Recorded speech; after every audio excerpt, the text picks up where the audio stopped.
Hey everybody! How's everybody doing today? Got a lot to talk about. Some things are going to make you happy. Some things are going to make you angry. Some things might make you a little sad. So we're going to go with a whole bunch of things. Let's start. So a man messaged me yesterday. I just want to talk about his initiative quickly. He wanted to bring awareness to suicide prevention. His mother took his own life just 3 days after his birthday, and her birthday happens to be next Sunday on the 21st. And he was planning on coming downtown Toronto to around the Tent City area, grab a whole bunch of food, and go out to hand it out to the less fortunate to help raise awareness. And I told him I'd be interested in helping. So if anybody wants to volunteer and help out on that initiative that's going to be happening next Sunday, they can contact me directly, and we'll go about that. So, the government has been doing a lot of lying. We know this. The lies are getting more desperate, to the point where we talked about the secret vote to make sure they didn't have transparency, so they wouldn't tell us why they're extending our lockdown. It went even a step further. When Doug Ford was posed, who are these so-called experts that are giving us the so-called data that we're not allowed to see? His response was, I'm sorry, I can't tell you who the experts are. So, we have experts telling us data, experts we're not allowed to know of, telling us data we're not allowed to see. So we don't have the reason that we need to be stayed locked down, but they're assuring us that lockdown is the only way to go.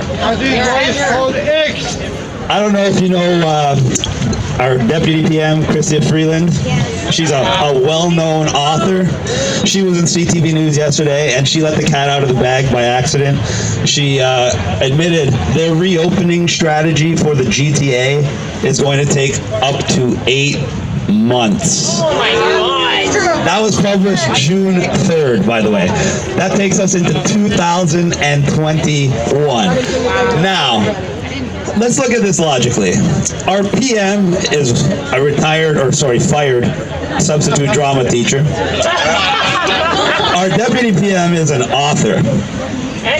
They're listening to unknown, unnamed health experts, and these people that have absolutely no economic training, no medical training, not even considering any other factors, are making a one-size-fits-all strategy for our city, telling us what's best for our own economic decisions for our family. Malpractice.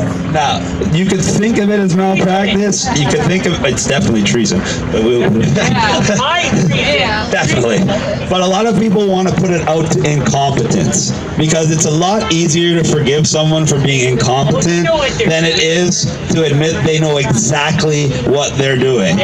But I can prove it to you. This is one of those things I'm going to tell you that I said was going to make you angry.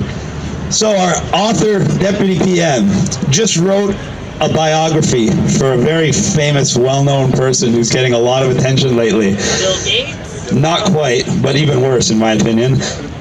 This man has paid our Deputy PM personally and handsomely to write this biography of him. Maybe you heard of him. His name is George Soros. So let's say that again. Our Deputy PM is being paid bribes, paychecks directly from George Soros.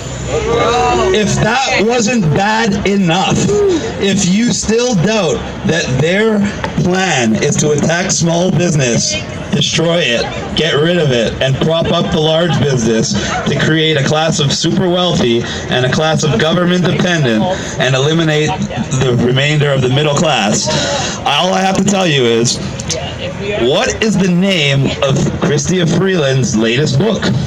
Does anybody know? Am I the only person that knows this kind of weird stuff? My hero! George Soros. It's called Plutocrats. Oh my God. The Rise of the World's Super Rich and the Fall of everybody else. This is the woman that's enforcing the policies that are destroying our small business and making companies like Amazon and Walmart exponentially and record-breakingly more wealthy, telling you that you're going to be a criminal if you try to feed your family, telling you that they're going to take the next 8 months to let you go back to work, and then telling you that she wants you to buy her book called Plutocrats, The Rise of the World's Super Rich and the Fall of Everybody Else.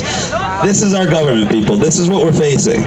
So, why are they getting so desperate with all the lies and all basically just denying us any access to any information that can prove what they're doing? They shot themselves in their foot. Well, they know they're going down, yes, but what are they trying to do? What is their number one weapon right now, besides the fear? Media. Media is their tool, but what is their weapon? Their weapon is division. Yeah. From the onset, they have divided us into as smaller and smaller groups as physically possible. It started with dividing the people who are afraid of the virus with the people who are not afraid of the virus. Yeah. That was a big divide right there. They continued that division with the people getting CRV payments and the small business owners or other people that are still working. Now they continue that divide. They tried everything they could to create the racial tension and racial riots that they got in the United States of America. But thankfully, we're in Canada. We're in the most diverse, welcoming, inclusive nation in the world, and their plans fell flat on their face. The media was so desperate last week after our march when the so-called anti-racism protesters showed up. I went to greet them because I could tell they were afraid. They were literally afraid of us. So I went over by myself, and these kids, they must have been kids, no older than 17, 18 years old. And I walked over and I said, why are you guys way over here? Like, we just finished our march, we're having a good mood, everyone's still having a good time. Why don't you come over there? They were shaking their head. They're literally terrified of it. What are you scared of? What did somebody tell you? They're like, well, we heard by the media that this is a KKK rally. That's what they said to us. I looked at her in the eyes. I said, You're white supremacists, right? yes, apparently we're all white supremacists. We're all racists and all the rest of it. That's the highlight here. But I looked at her and I said, do I look like I'm someone you should be scared of, or do I look like I'm inviting you over there to be with the rest of us? And at that point, she shook my hand and she smiled. She didn't take off her mask, though, unfortunately. Baby steps, baby steps. But they did come over. And guess what the mainstream media, who only showed up after they showed up, did? When we were all mingling together, we wanted the media to show how everybody was included, united, the solidarity, the positivity. The media was having none of it. They literally got their camera crews and started trying to literally divide our groups on one side and the other so they could start filming and get their shot of two so-called opposing groups on one side or the other.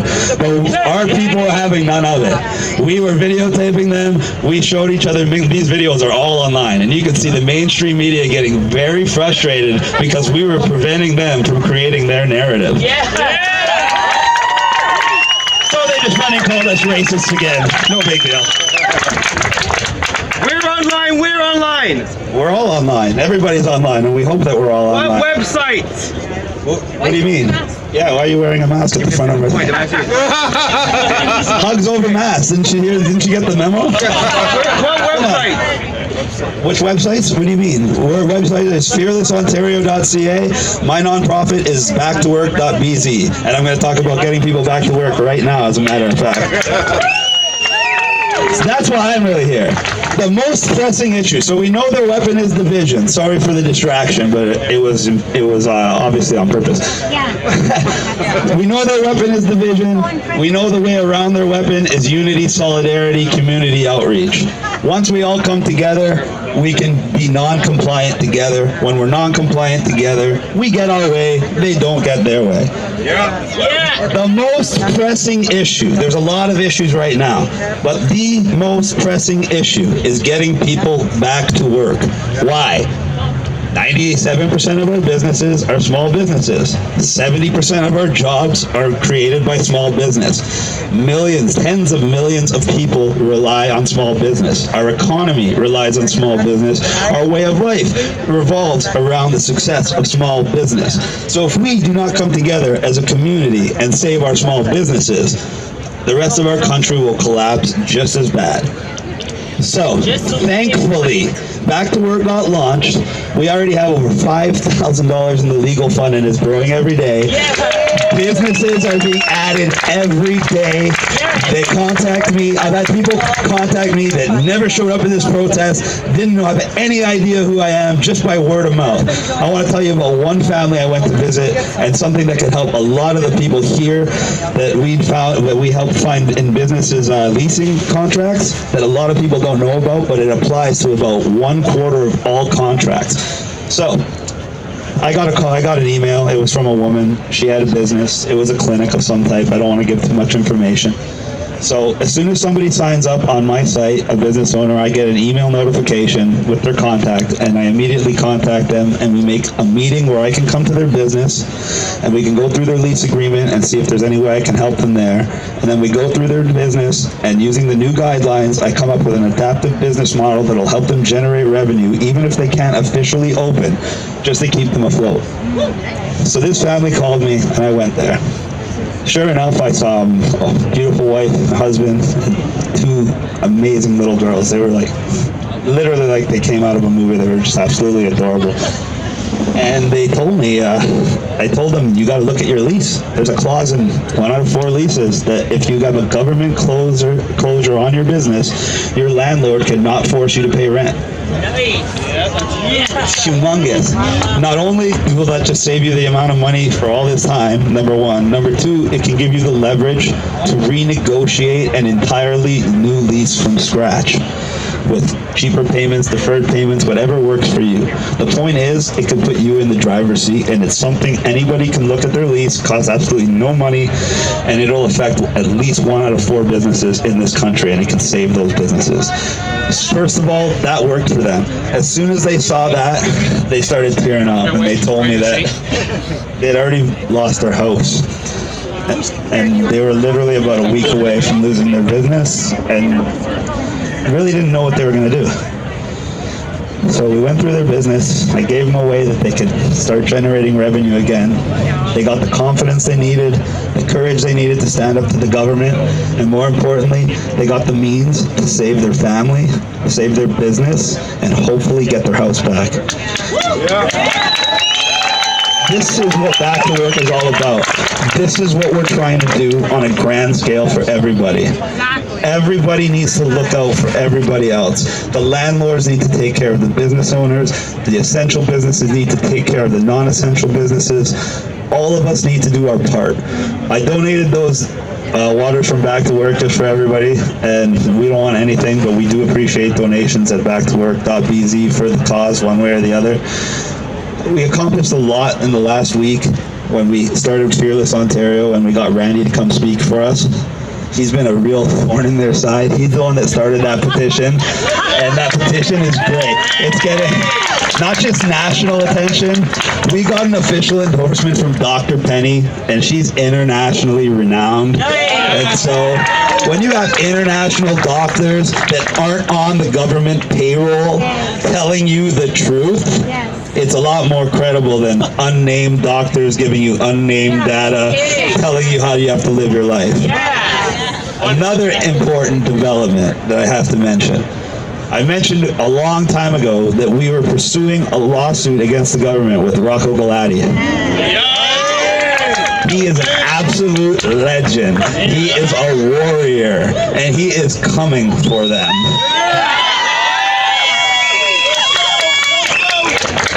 Ideally, it should be filed by next Tuesday.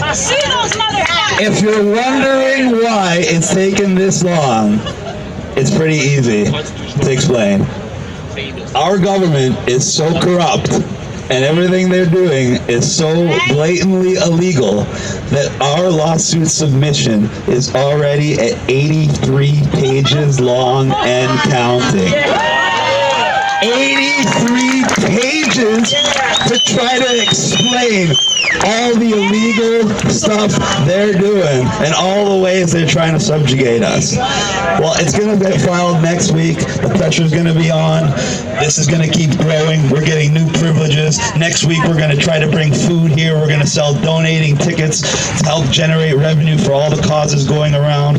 We need everybody to do their part. We need everybody to sign that petition. We need everybody to go to fearlessontario.ca and sign up. We need everybody to go to backtowork.bz, make a small donation, show your business friends. It's spreading by word of mouth. Every business I help tells another business, tells another business, tells another business, and it's going great. I've tried to warn you guys about this whole regional opening thing, and I told you they're going to use it as a way to stall. Yeah. They try to show you this map that shows all of Ontario, and it looks like the whole of Ontario is open except this little tiny portion that we call the GTA. The reality is, the GTA is almost 70% of all the businesses in Ontario. Yeah, I know. So even if they open the rest of Ontario, all the businesses at 50% capacity, that's only 15% of the economy open. And they're trying to tell you guys that they're opening things. The reality is, they just released a report today saying the medical officials, that we're not allowed to know who they are telling everybody that places like salons and small clinics are not going to be open in the GTA until at least the end of summer. What kind of deficit are we going to incur with all of this? Oh, deficit? I'm not a mathematician, but I can tell you it's going to be at least $300 billion this year. Yeah, I know. And already our GDP has shrunk by close to 10%, and it's falling more every day, and with no prospect of replacing these jobs. That's what you guys have to realize. When these businesses are gone, there's nothing to replace them. When these restaurants are gone, they're not coming back. These are restaurants. Some of these restaurants have been here since the 50s, the 60s, places we grew up with. These are places that have supported not just one family, but generations of the same family. And now these people are out on the street, literally. And the government doesn't care. The government thinks of you as collateral damage. They have all these wonderful sounding terms that just take the feeling out of everything. You're just statistics. But, like I said, we're making headway. Every week, we're making things happen. Every week, Doug Ford's approval drops. Every week, more businesses are signing up to back to work. Every week, we're getting more coverage. Drink that. Keep the LCB open, John. The LCBO is going to be open without Doug Ford. There's plenty of people lining up over there. I just want to thank everybody for coming out. We're going to do our march today. And my wonderful wife is handing out our back to work sheets for anybody that needs instructions on how to join back to work. See my beautiful wife. She'll be handing them out to everybody. Thank you guys so much. It was great. Chris Sky, everybody. Chris Sky. Big round of applause. He's doing some fantastic stuff for businesses. We all are participating in this, and it is up to all of us. I just like to say a couple of words, and then I'm going to bring up one of